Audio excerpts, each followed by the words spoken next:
Hare Krishna. We are continuing with our reading from the Nectar of Devotion.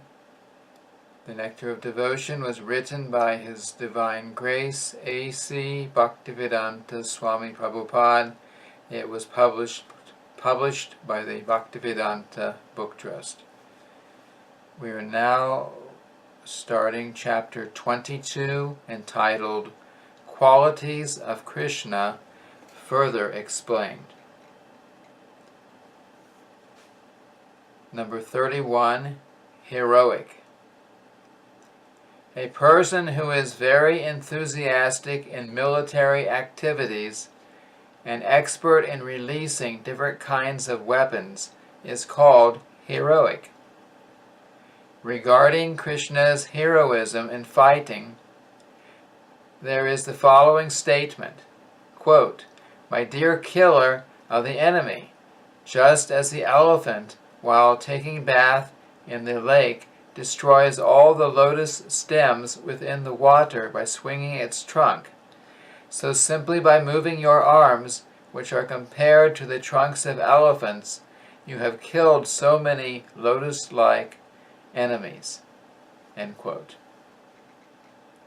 Regarding Krishna's expertise in releasing weapons, when Jarasandha and 13 divisions of soldiers attacked Krishna's army, they were unable to hurt even one soldier on the side of Krishna. This was due to Krishna's expert military training. This is unique in the history of military art. Number 32, Compassionate. A person who is unable to bear another's distress is called compassionate. Krishna's compassion for distressed persons was exhibited when he released all the kings imprisoned by Magadendra. While dying, Grandfather Bhishma prayed to Krishna and described him as the sun that eradicated darkness. The kings imprisoned by Magadendra were put into dark cells, and when Krishna appeared there, the darkness immediately disappeared, just as if the sun had risen. In other words, although Magadendra was able to imprison so many kings, upon the appearance of Krishna, they were all released. Krishna released the kings out of his sincere compassion for them. Krishna's compassion was also exhibited when Grandfather Bhishma was lying on the bed of arrows, which had been shot through his body.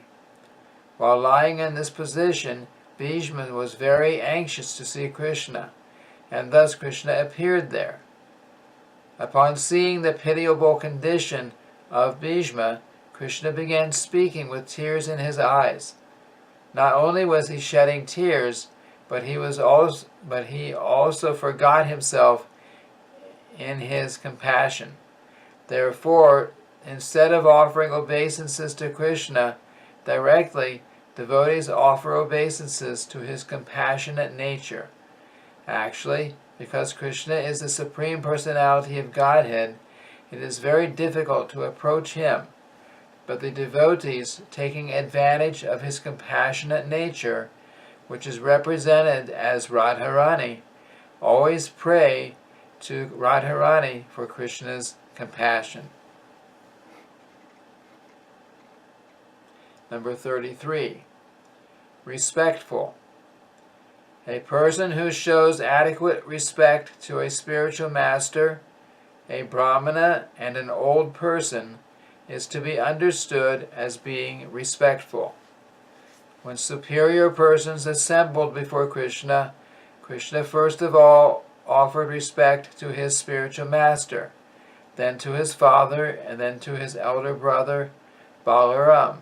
In this way, Lord Krishna, the lotus-eyed, was completely happy and pure at heart in all his dealings. Number 34, Gentle. Any person who neither becomes impudent nor exhibits a puffed-up nature is called gentle. The example of Krishna's gentle behavior was manifested when he was coming to the arena of the Rajasuya sacrifice arranged by Maharaj Yudhisthira. Krishna's older cousin, Maharaj Yudhisthira, knew that Krishna was the Supreme Personality of Godhead, and he was attempting to get down from his chariot to receive Krishna. But before Yudhisthira could get down, Lord Krishna got down from his own chariot and immediately fell at the feet of the king.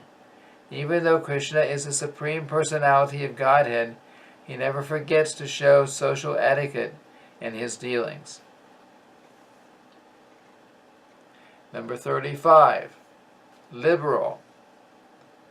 Any person who is by his natural behavior very mild is called liberal. A statement by Uddhava after the Shamantaka jewel plundering confirms that Krishna is so kind and favorable that if a servitor is accused even of great offenses, Krishna does not take this into consideration. He simply considers the service that is rendered by his devotee. 36. Shy. A person who sometimes exhibits humility and bashfulness is called shy. As described in the Lalita Madhava, Krishna's shyness was manifested when he lifted Govardhan Hill by the little finger of his left hand. All of the gopis were observing Krishna's wonderful achievement, and Krishna was also smiling at seeing the gopis. When Krishna's glance went over the breast of the gopis, his hand began to shake, and upon seeing his hand shake, all the cowherd men underneath the hill became a little disturbed. Then there was a tumultuous roaring sound, and they all began to pray to Krishna for safety. At this time Lord Balaram was smiling, thinking that the cowherd men had been frightened by the shaking of Govardhan Hill. But seeing Balaram smile, Krishna thought that Balaram had understood his mind in observing the breast of the gopis, and he immediately became bashful.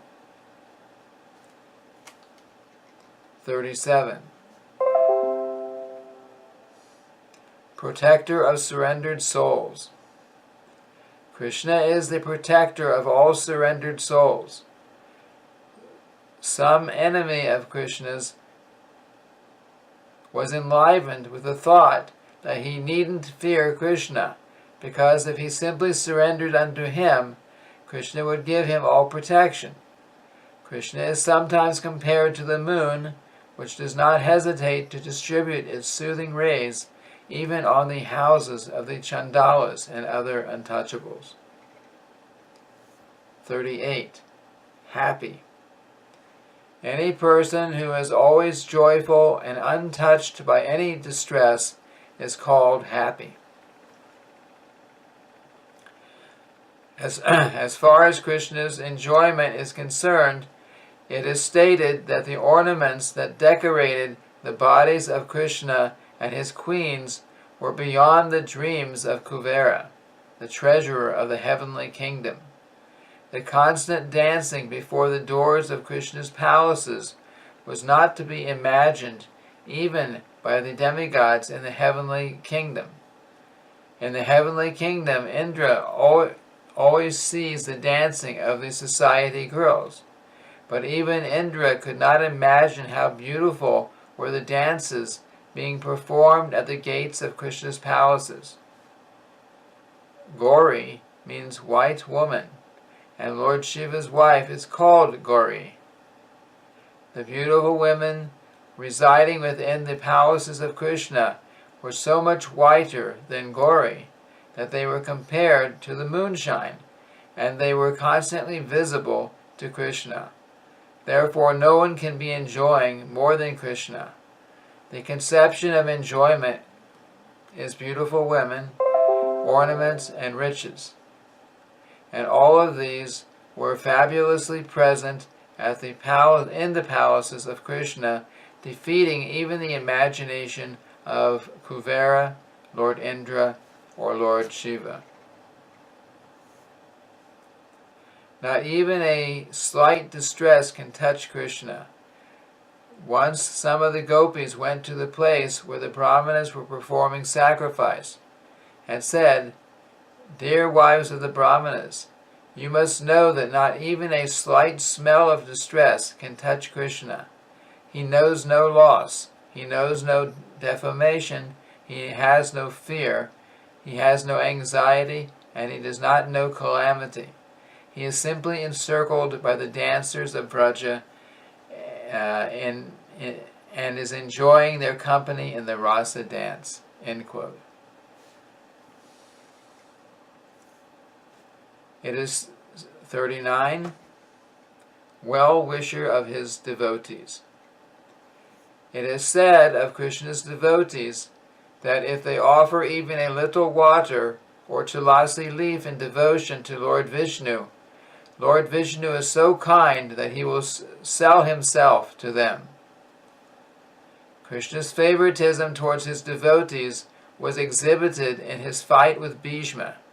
When grandfather Bhishma was lying at the point of death on the bed of arrows, Krishna was present before him, and Bhishma was remembering how Krishna had been kind to him on the battlefield.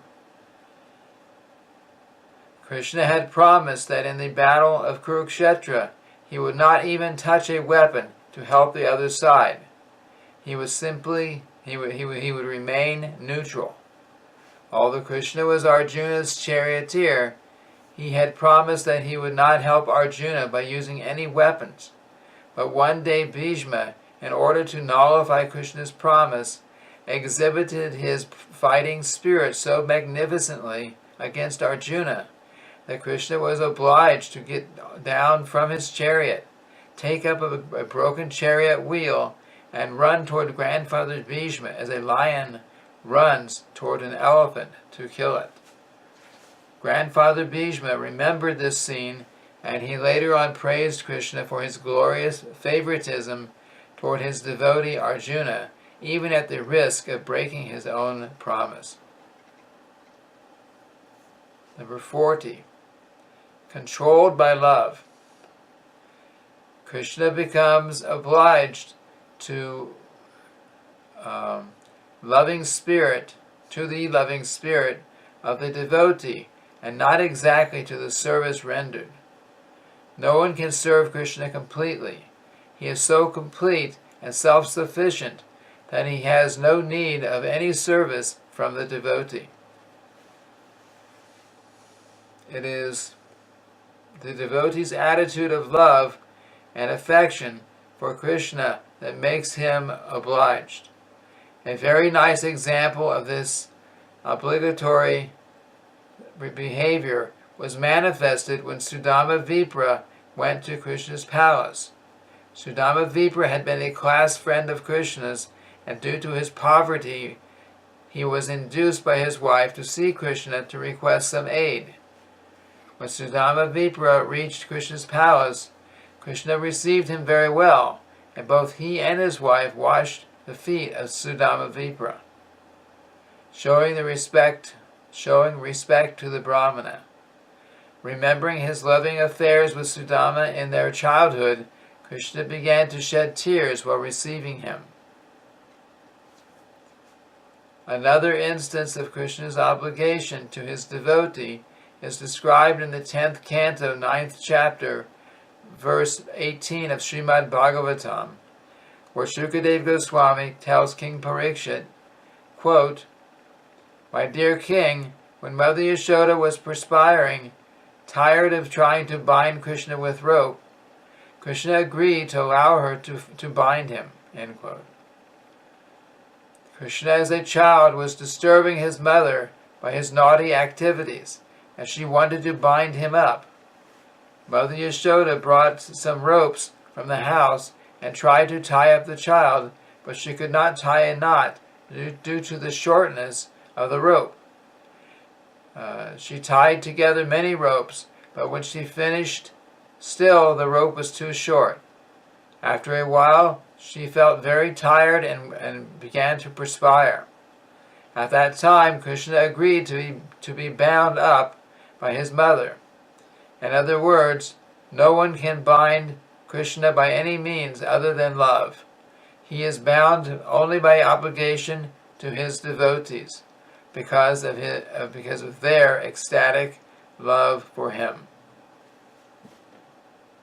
Number 41. All auspicious. A person who is always engaged in auspicious welfare activities for everyone is known as all auspicious. After the disappearance of Lord Krishna from this planet, Uddhava began to remember the activities of the Lord and said, quote, Krishna satisfied all great sages by his wonderful pastimes.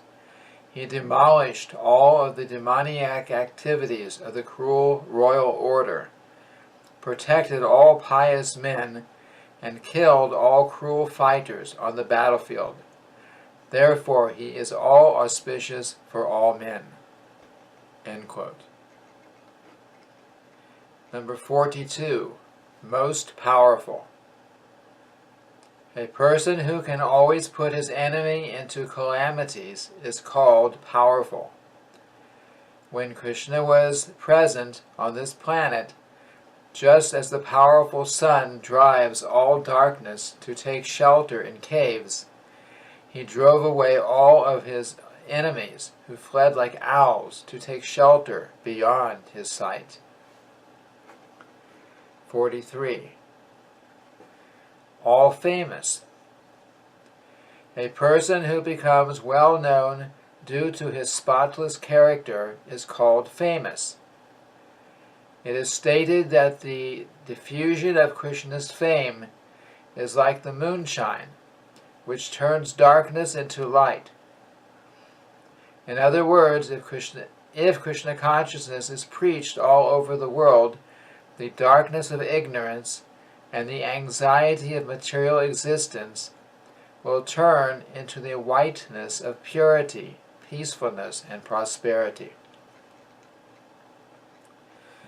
When the great sage Narada was chanting the glories of the Lord, the bluish line on the neck of Lord Shiva disappeared. Upon seeing this, Gauri, the wife of Lord Shiva, suspected Lord Shiva of being someone else disguised as her husband, and out of fear she immediately left his company. Upon hearing the chanting of Krishna's name, Lord Balaram saw that his dress had become white, although he was generally accustomed to a bluish dress. And the cowherd girls saw all the water of the Yamuna River turn into milk, so they began to churn it into butter. In other words, by the spreading of Krishna consciousness, or the glories of Krishna everywhere, everything becomes white and pure. Number 44. Any person who is very dear to people in general is called a popular man. As for Krishna's popularity, there is a statement in the 1st canto, 11th chapter, verse 9 of Srimad Bhagavatam that deals with his returning home from the capital of Hastinapur. While he had been absent from Dwarka at the battle of Kurukshetra, all the citizens of Dwarka had become morose. Then, when he returned, the citizens joyfully received him and said, quote, Dear Lord, while you were absent from the city, we passed our days in the darkness of night. As in the darkness of night every moment appears to be a long duration of time, so while you were gone every moment appeared to us like millions of years.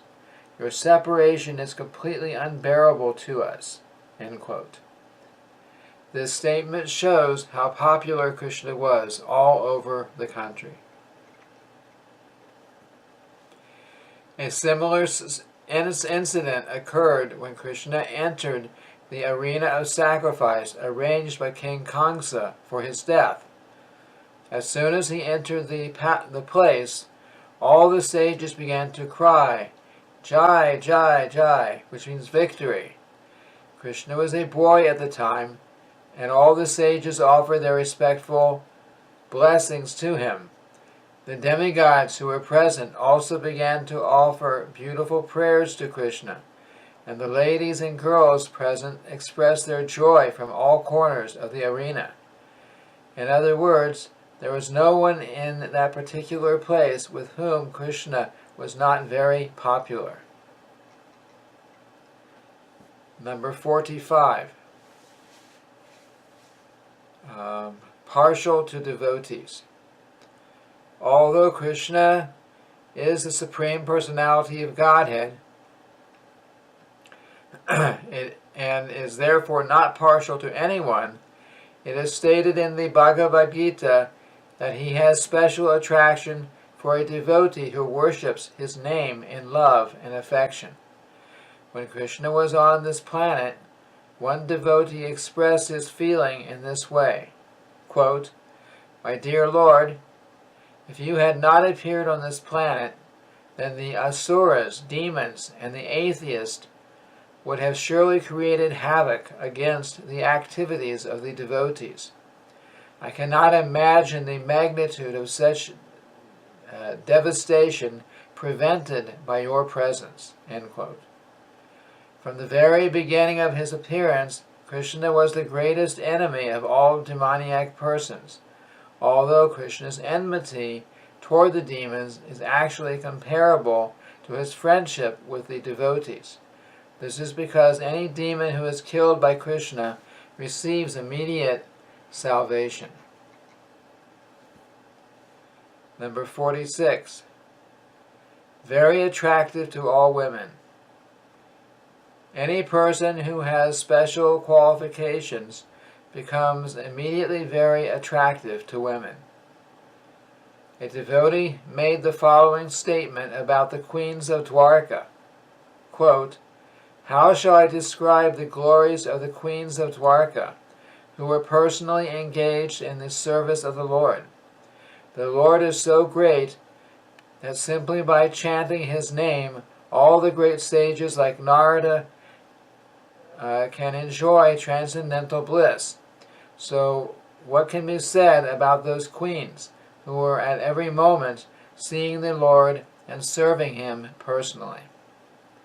Krishna had 16,108 wives in Dwarka, and each and every one of them was attracted to Krishna, just as iron is attracted by a magnet. There is a statement by a devotee, quote, "My dear Lord, you are just like a magnet, and all the damsels of Vraja are just like iron, in which every direction you are moving, they are following you, as iron is attracted by magnetic force."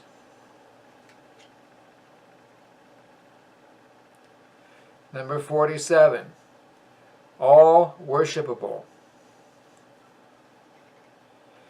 A person who is respected and worshipped by all kinds of human beings and demigods is called Sarva Radhya, or all worshipable.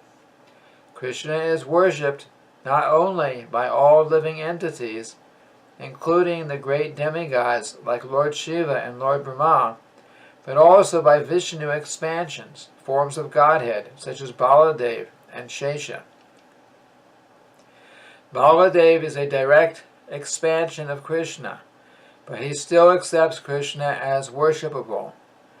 When Krishna appeared in the arena of the Rajasuya sacrifice organized by Maharaj Yudhisthira to all present, including great sages and demigods, Krishna became the cynosure of the center of attraction, and everyone offered him respects. Number 48. 48. All opulent. Krishna is full in all opulences, namely strength, wealth, fame, beauty, knowledge, and renunciation. When Krishna was present in Dwarka, his family, which is known as the Yadu dynasty, consisted of 560 million members, and all of these family members were very obedient and faithful to Krishna. There were more than 900,000 big palatial buildings there to house all the people, and everyone in them respected Krishna as the most worshipable. Devotees were astonished to see the opulence of Krishna. This was verified by Bilvan Mangala Thakur when, in Krishna Karnamrita, he addressed Krishna thus, quote, "My dear Lord, what can I say about the opulence of your Vrindavan?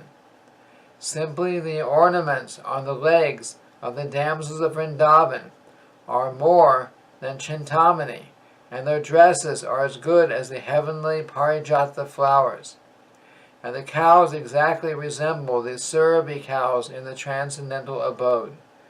Therefore your opulence is just like an ocean that no one can measure." End quote. Number 49. All honorable.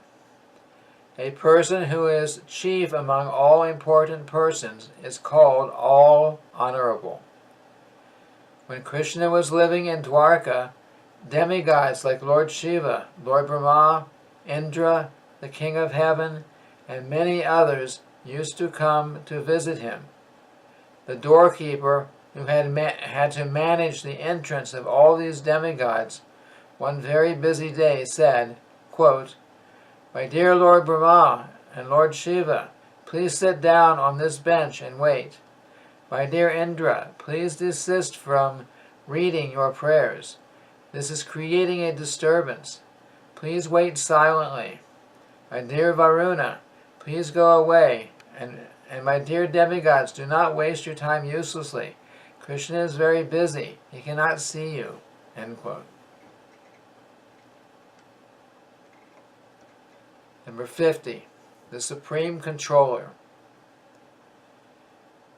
There are two kinds of controllers, or lords. One who is independent is called controller, and one whose orders cannot be neglected by anyone is called controller. Regarding Krishna's complete independence and lordship, Srimad Bhagavatam says that although Kaliya was a great offender, Krishna still favored him by marking his head with his lotus feet.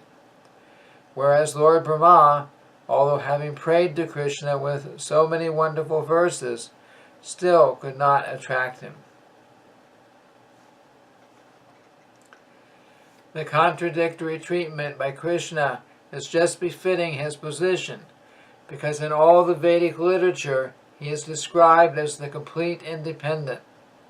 In the beginning of Srimad Bhagavatam, the Lord is described as Swarat, which means completely independent. That is the position of the Supreme Absolute Truth. The Absolute Truth is not only sentient, but is also completely independent.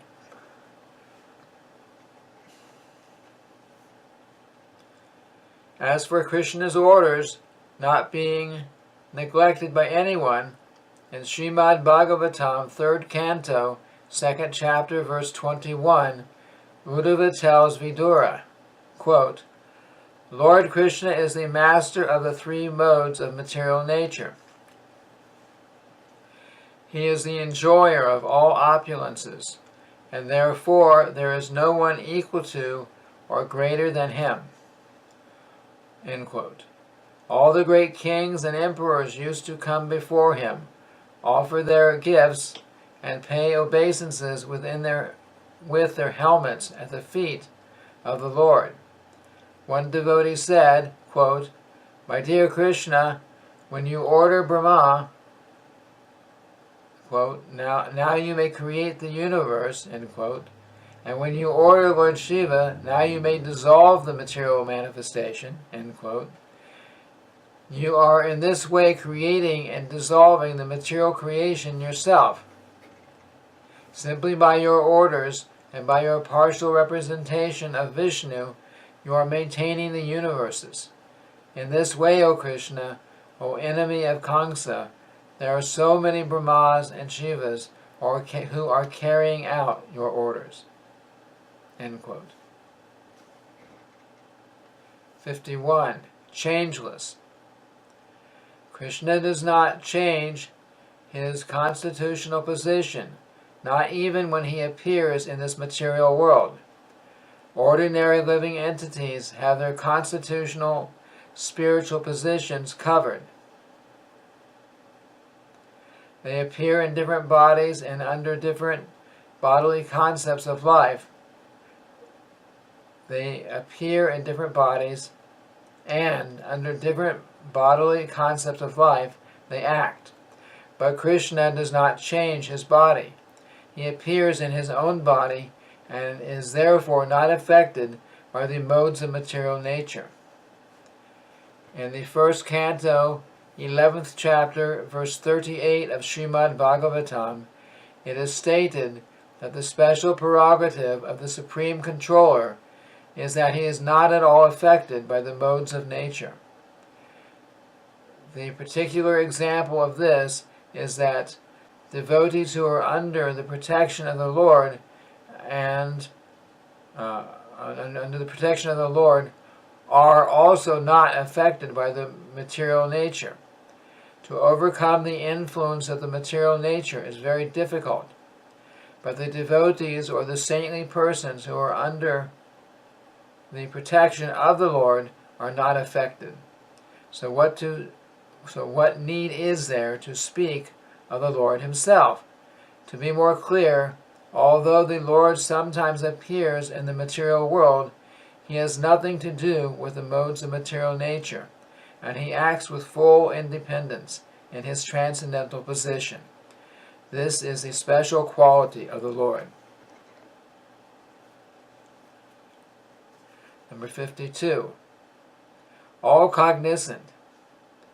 Any person who can understand the feelings of all persons and incidents in all places at all times is called all cognizant.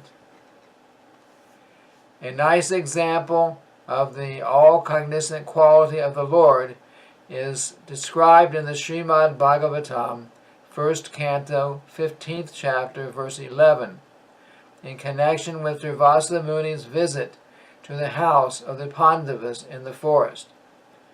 Following a calculated plan, Duryodhana sent Durvasa Muni and his 10,000 disciples to be guests of the Pandavas in the forest. Duryodhana arranged for Durvasa and his men to reach the place of the Pandavas just when the Pandavas' lunchtime ended, so that the Pandavas would be caught without sufficient means to feed such a large number of guests. Knowing Duryodhana's plan, Krishna came to the Pandavas and asked their wife, Draupadi, if there was any remnants of food that she could offer to him. Draupadi offered him a container in which there was only a little fragment of some vegetable preparation, and Krishna at once ate it. At that moment, all the sages accompanying Durvasa were taking bath in the river, and when Krishna felt satisfaction from eating Draupadi's offering, they also felt satisfaction, and their hunger was gone. Because Durvasa and his men were unable to eat anything more, they went away without coming into the house of the Pandavas. In this way, the Pandavas were saved from the wrath of Durvasa. Duryodhana had sent them because he knew that since the Pandavas would not be able to receive such a large number, Durvasa would become angry and the Pandavas would be cursed. But Krishna saved them from this calamity by his trick and by his all-cognizant quality. 53. Ever fresh. Krishna is always remembered, and his name is always chanted by millions of devotees. But the devotees never become saturated. Indeed, instead of becoming disinterested in thinking of Krishna and in chanting his holy name, the devotees get newer and newer impetus to continue the process. Therefore, Krishna is ever fresh. Not only Krishna himself, but also Krishna's knowledge is ever fresh. Bhagavad Gita, which was imparted 5,000 years ago, is still being read repeatedly by many, many men, and still new light is always being found in it. Therefore, Krishna and his name, fame, qualities, and everything in relationship with him is ever fresh. All the queens of Dwarka were goddesses of fortune. It is said in Srimad Bhagavatam, 1st Canto, 11th chapter, verse 33, that the goddesses of fortune are very fickle and restless, so no one can consistently captivate them. Thus, one's luck will always change sometime. Yet the goddess of fortune could never leave Krishna for even a moment when they were residing with him at Dwarka. This means that Krishna's attraction is ever fresh. Even the goddesses of fortune cannot leave his company. Regarding Krishna's attractive features being ever fresh, there is a statement by Radharani in the Lalita Madhava in which Krishna is compared to the greatest sculptor because he is expert in chiseling at the chastity of women. In other words, although the chaste women may follow the rules and regulations of Vedic principles to become very faithful to their husbands, Krishna is able to break their stone-like chastity with the chisel of his beauty. Most of the girlfriends of Krishna were married, but because Krishna was their friend before their marriages, they could not forget his attractive features, which were always fascinating to them, even after their marriages. Number 54, Sat Chit Ananda Vigraha. Krishna's transcendental body is eternal, full of knowledge and bliss. Sat means ever existing for all time and in all places. In other words, all-pervading in time and space. Chit means full of knowledge. Krishna has nothing to learn from anyone. He is independently full of all knowledge.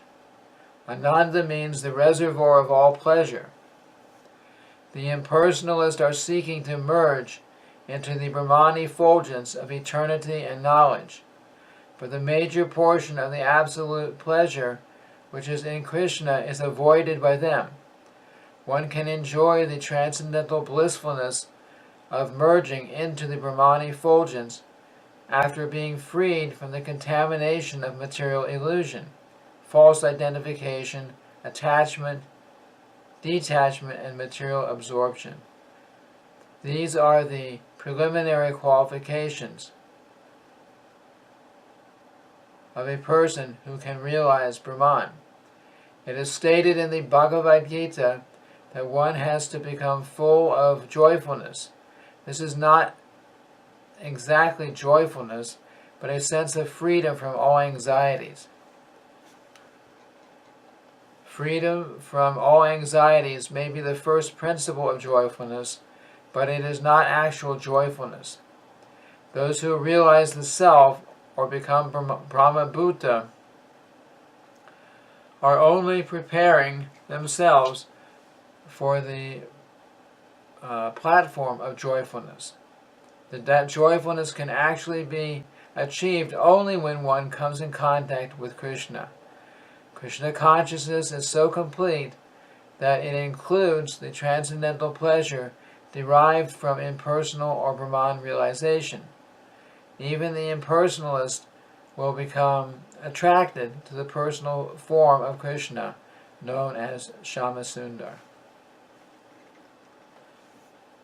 It is confirmed in the statement of Brahma Samhita that the Brahman effulgence is a bodily ray of Krishna. The Brahman effulgence is simply an exhibition of the energy of Krishna. Krishna is the source of the Brahman effulgence, as he himself confirms in the Bhagavad Gita. From this, we can conclude that the impersonal feature of the Absolute Truth is not the ultimate end. Krishna is the ultimate end of the Absolute Truth. The members of the Vaishnava schools therefore never try to merge into the Brahman effulgence in their pursuit of spiritual perfection. They accept Krishna as the ultimate goal of self-realization. Therefore, Krishna is called Param Brahman, the Supreme Brahman, or the Parameshwar, the Supreme Controller. Sri Yamunacharya has prayed as follows, quote, "My dear Lord, I know that the gigantic universe and gigantic space and time within the universe are covered by the 10 layers of material elements, each layer 10 times larger than the previous one. The 3 modes of material nature, the Garbhodakshaya Vishnu, the Kshirodakshaya Vishnu, the Mahavishnu, and beyond them is the spiritual sky and its spiritual planets known as Vaikunthas, and the Brahman effulgence in the spiritual sky. All of these taken together are nothing but a small exhibition of your potency." End quote.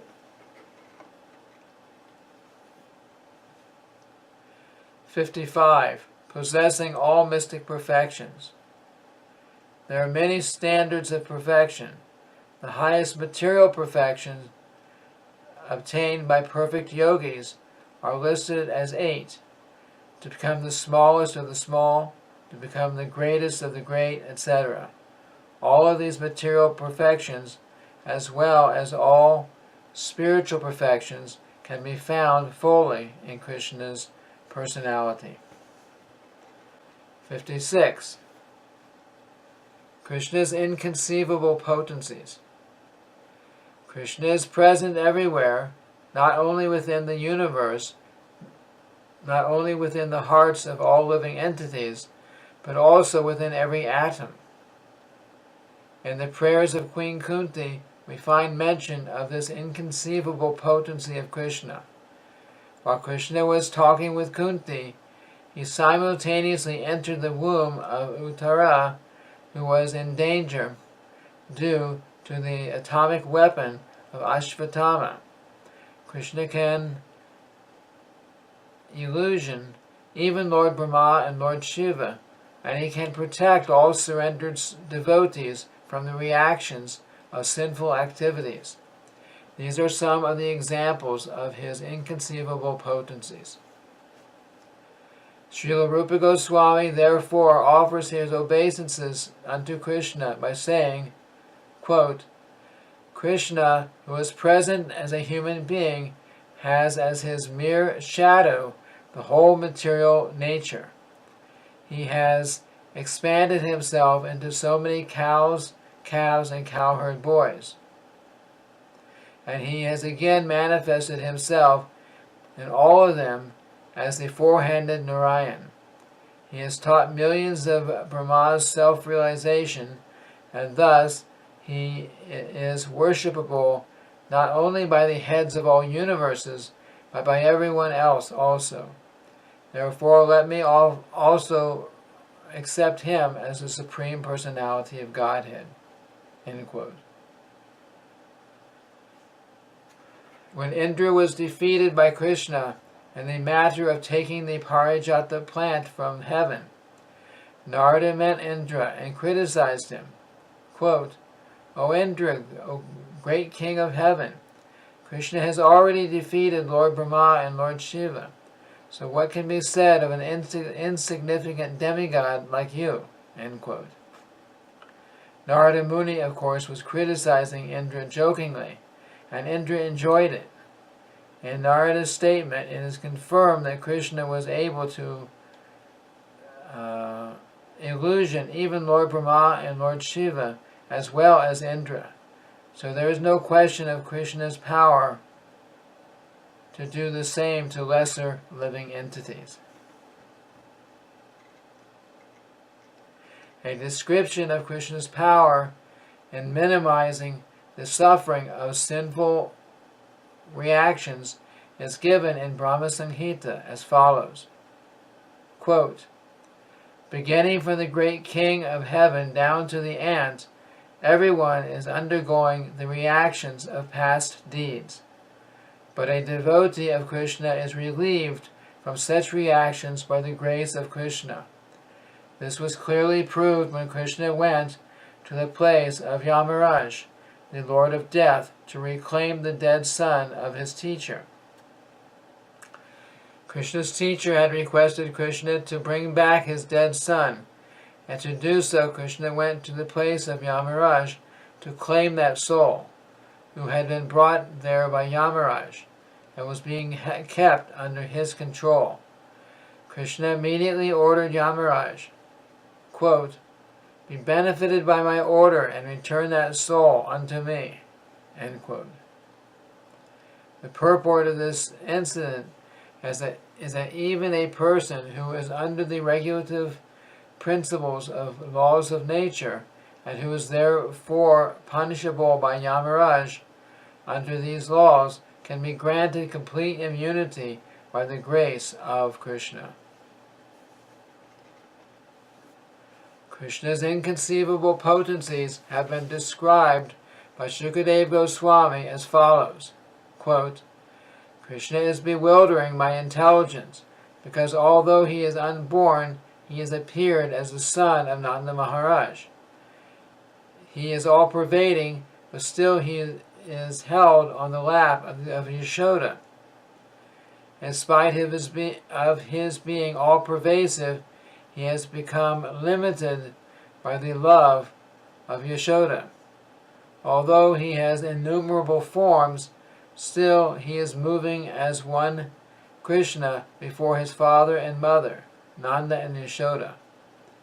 In the Brahma Samhita also it is said that although Krishna is eternally living in Goloka, Vrindavan, his transcendental abode, he is still present everywhere, even within the atoms. Number 57. Krishna's body generates innumerable universes. In the 10th canto, 14th chapter, verse 11 of Srimad Bhagavatam, Lord Brahma says, quote, my dear Lord, false ego, intelligence, mind, sky, fire, water, and earth are the material ingredients of the universe, which can be compared to a gigantic pot. In that gigantic pot, my body is of insignificant measurement, and even though one of the many universes is created by me, innumerable universes are coming and going from the pores of your body, just as atomic particles are seen flickering in the sunlight. I think I am very insignificant before you, and I am therefore begging your pardon. Please be merciful toward me, end quote. If one takes account of only one universe, you'll find so many combinations of wonderful things within it, because there are innumerable planets, innumerable residences, and places of demigods. The diameter of the universe is 4 billion miles, and it is infested with many unfathomable regions known as patalas, or lower planetary systems. Although Krishna is the origin of all this, he can always be seen in Vrindavan, exhibiting his inconceivable potencies. So who can adequately worship such an all-powerful Lord possessed of such inconceivable energy? Number 58. The original source of all incarnations. Jayadev Goswami, in his Gita Govinda, has sung as follows, quote, "The Lord has saved the Vedas in his form as a fish, and he has borne the whole universe on his back in the form of a tortoise. He has picked up this earthly planet from the water in the form of a boar. He has killed Hiranyakashipu in the form of Nrsimha. He has cheated Maharaj Bali in the form of Vamana, and he has annihilated all the dynasties of the Kshatriyas in the form of Parashuram. He has killed all the demons in the form of Lord Rama. He has accepted the great plough in the form of Balaram. He has annihilated all the atheistic persons in the form of Kalki, and he has saved all the poor animals in the form of Lord Buddha." These are some of the descriptions of the incarnations emanating from Krishna, and from Srimad Bhagavatam it is understood that innumerable incarnations are always coming out from the body of Krishna, just like waves in the ocean. No one can even count how many waves there are, and similarly no one can count how many incarnations are coming from the Lord's body. And there's a footnote here. All these incarnations of Godhead are described by the authors in the author's Srimad Bhagavatam, 1st Canto, Chapter 3. Number 59. Krishna gives salvation to the enemies that he kills. Another name for salvation is Apavarga.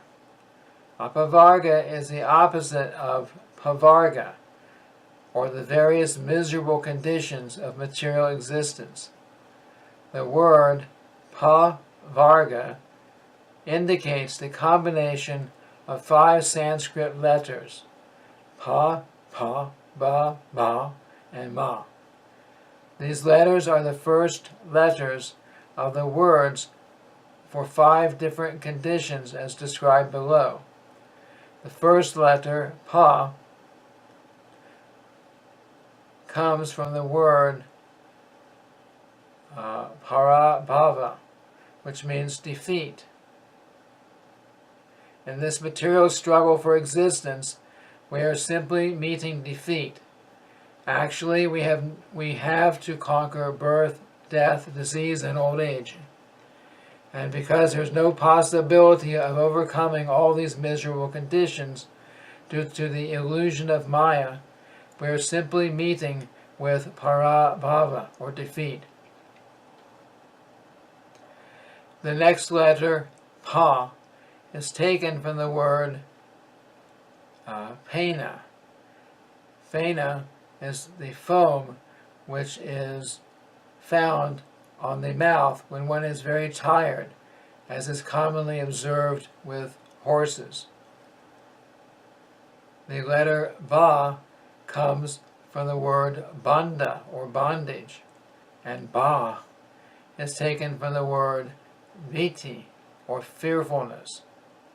Ma is taken from the word Riti, or death. So the word Pavarga signifies our struggle of existence and our meeting with defeat, exhaustion, bondage, fearfulness, and at last death. Apavarga means that which can nullify all these material conditions. Krishna is said to be the giver of Apavarga, the path of liberation. For the impersonalist and the enemies of Krishna, liberation means merging into the Supreme. Demons and impersonalists do not care for Krishna, But Krishna is so kind that he gives this liberation even to his enemies and to the impersonalist. There is the following statement in this connection, quote, "O Murari, Krishna, how wonderful it is that although the demons who were always envious of the demigods have failed to penetrate your military phalanx, they have penetrated the region of Mitra, the sun globe." End quote. The word Mitra is used metaphorically. Mitra means the sun globe, and Mitra also means friend.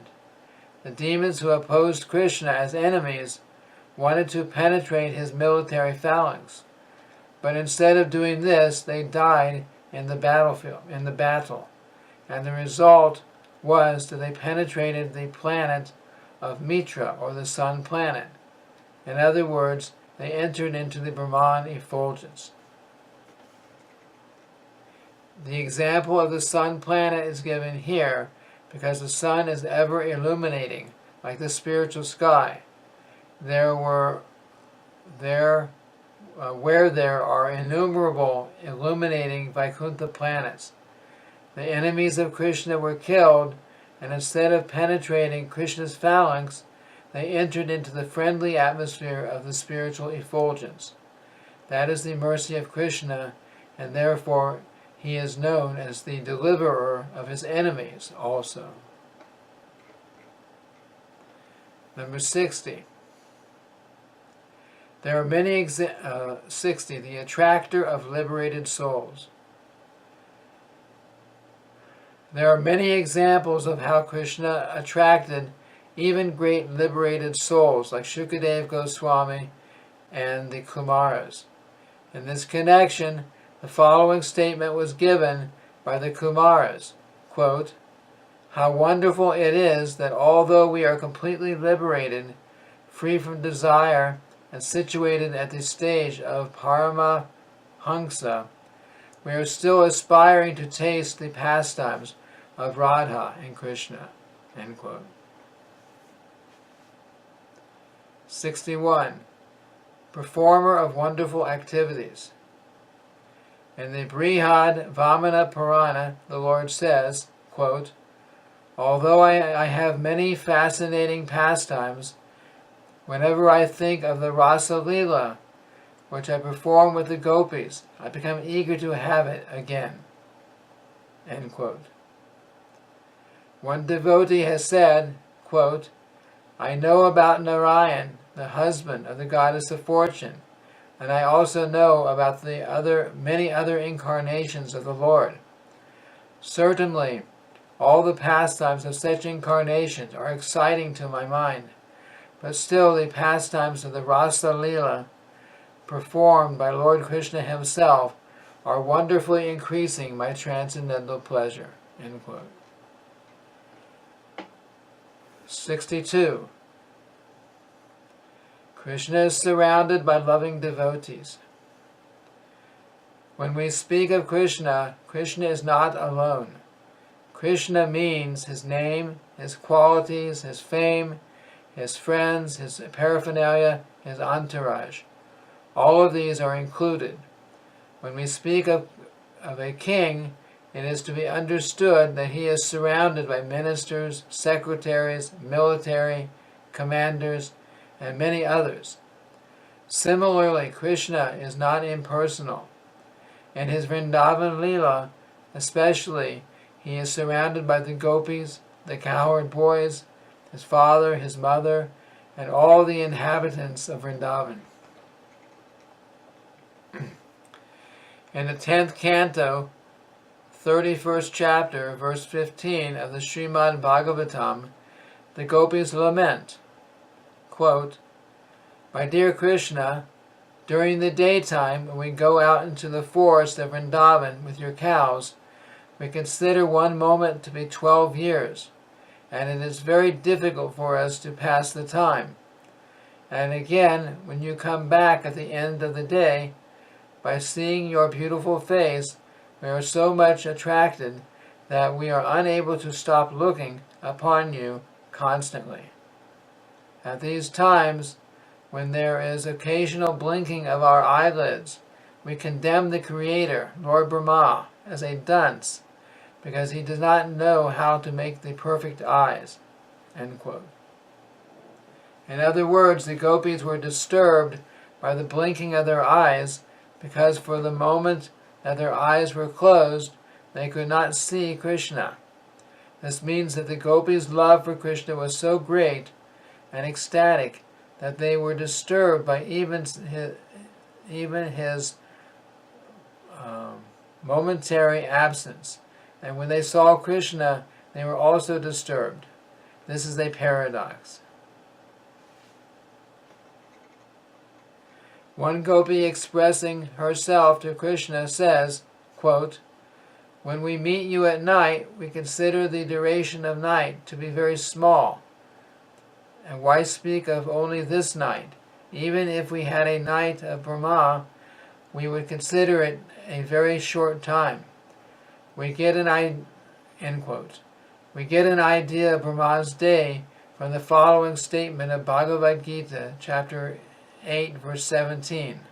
Quote, "By human calculation, 1,000 yuga cycles taken together is Brahma's one day, and such also is the duration of his night." End quote. The gopis said that even if they could have that duration of night, it would still not be sufficient for their meeting with Krishna. And there's a footnote. 4,300,000,000 solar years equals 12 hours or one night of Brahma. Number 63. Krishna's attractive flute. In the 10th canto, 35th chapter, verse 15 of the Srimad Bhagavatam, the gopis tell Mother Yashoda, quote, "When your son plays on his flute, Lord Shiva, Lord Brahma, and Indra, although they are supposed to be the greatest learned scholars and personalities, all become bewildered. Although they are all very great personalities, by hearing the sound of Krishna's flute, they humbly bow down and become grave from studying the sound vibrated." End quote. In his book Vedanta Madhava, Sri Rupa Goswami thus describes the vibration of Krishna's flute. Quote, "The sound vibration created by the flute of Krishna wonderfully stopped Lord Shiva from playing his din-dim of drum, and the same flute has caused great sages like the four Kumaras to become disturbed in their meditation. It has caused Lord Brahma, who was sitting on the lotus flower for the creative function, to become astonished, and Anantadev, who was calmly holding all the planets on his hood, was moving in this way and that due to the transcendental vibration of Krishna's flute, which penetrates through the covering of this universe and reached to the spiritual sky." End quote. Number 64. Krishna's exquisite beauty. In the 3rd canto, 2nd chapter, verse 12 of Srimad Bhagavatam, Uddhava tells Vidura, "My dear sir, Krishna's form was most wonderful when he appeared on this planet and exhibited the potency of his internal energy. His wonderfully attractive form was present during his pastimes on this planet, and by his internal potency he exhibited his opulences, which are striking to everyone. His personal beauty was so great that there was no necessity for his wearing ornaments on his body. In fact, instead of the ornaments beautifying Krishna, Krishna's beauty enhanced the ornaments." End quote. Regarding the attractiveness of Krishna's bodily beauty and the sound vibration of his flute in the 10th canto, 29th chapter, verse 40 of Srimad Bhagavatam, the gopis address Krishna as follows, quote, "Although our attitude toward you resembles loving affairs with a paramour, we cannot but wonder at how no woman can maintain her chastity upon hearing the vibration of your flute. And not only women, but even strong-hearted men are subject to falling down from their position at the sound of your flute. In fact, we have seen that in Vrindavan, even the cows, deer, birds, and trees, and everyone has been enchanted by the sweet vibration of your flute and the transcendental beauty of your person." End quote. In Rupa Goswami's Lalita Madhava it is said, quote, "One day Krishna happened to see the shadow of his beautiful form reflected on the jeweled foreground. Upon seeing this bodily reflection, he expressed his feelings, quote, 'How wonderful it is that I have never seen such a beautiful form. Although it is my own form, still, like Radharani, I am trying to embrace this form and enjoy the celestial bliss." End quote. This statement shows how Krishna and his shadow reflection are one and the same. There is no difference between Krishna and his shadow reflection, nor between Krishna and his picture. That is the transcendental position of Krishna.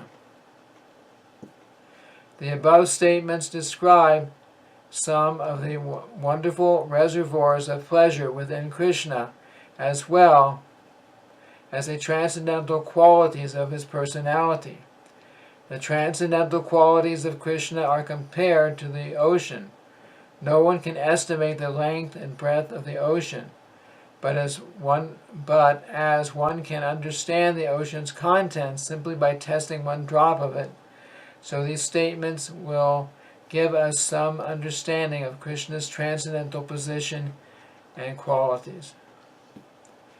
In the 10th canto, 14th chapter, verse 7 of Srimad Bhagavatam, Lord Brahma says, quote, "My dear Lord, the inconceivable qualities, beauties, and activities which you have revealed by your presence on this planet cannot be calculated by any material measurement.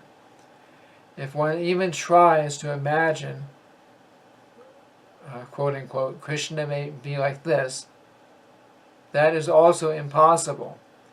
The day may come when the material scientist, after many, many births, or after many, many years, will be able to estimate the atomic constitution of the whole world, or he may be able to count the atomic fragments that permeate the sky, or he may even give an estimate of all the atoms within the universe, but still he will never be able to count the transcendental qualities in your reservoir of transcendental bliss." End quote.